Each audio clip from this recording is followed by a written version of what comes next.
আমরা এই দেশের বাইরের কেউ নয়। আমরা আইনের প্রতি শ্রদ্ধাশীল। আমরা আইনকে শ্রদ্ধা করি, সম্মান করি।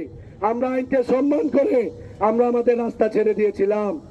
আজকে 8 দিন যাবত আমরা খেয়ে না খেয়ে কিভাবে আছি, নগর প্রশাসন বা এমপি মহোদয় কোনো কারণে বা কোনোভাবে আমাদের সাথে যোগাযোগ রাখেন নাই। আমরা ভেবেছিলাম আমরা যেহেতু তাদের সাধুবাদ জানিয়েছি, তারা অচিরেই আমাদের যে মহোদয়গুলো আছে, আমাদের নেতৃবর্গ আছে, তাদের সাথে যোগাযোগ করবেন, আমাদের জন্য একটা সুরাহা আনবেন।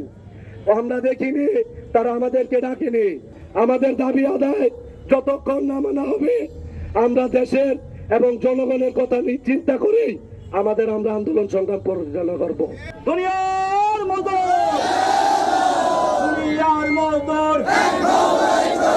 এখানে এসেছে সকলে ক্লান্ত। আমরা সুখে আসি নাই, দুঃখে আছি, তাই আমরা এসেছি। কোথায় এসেছি? আমাদের প্রতিষ্ঠান, এই নারায়ণগঞ্জের প্রতিষ্ঠান নগর ভবনের সামনে। নগর ভবনে যে প্রশাসক আছেন সাখাওয়াত হোসেন খান সাহেব, অত্যন্ত অমায়িক মানুষ, মানবিক মানুষ। আমরা তার কাছে স্মারকলিপি পেশ করব। তিনি শুধু এই নারায়ণগঞ্জের সমস্ত নাগরিক, হকার সকলেরই নগরের তিনি দায়িত্ব নিয়েছেন, সংকটের সমাধান করবেন, একই সাথে আমাদের জীবন জীবিকার সমাধান করবেন। এই বাংলাদেশে অপ্রাতিষ্ঠানিক খাতে গবেষণা প্রতিষ্ঠান ব্র্যাক বলেছে 85% মানুষ অপ্রাতিষ্ঠানিক খাতে তারা জীবিকা নির্বাহ করে। মাত্র অল্প খাত 15% বাংলাদেশের বিভিন্ন প্রতিষ্ঠানে হয়। তাহলে এত বিপুল মানুষ যাদের সরকার এবং নানান প্রতিষ্ঠান তারা নিজেরা কর্মসংস্থান নিশ্চয়তা দিতে পারে নাই।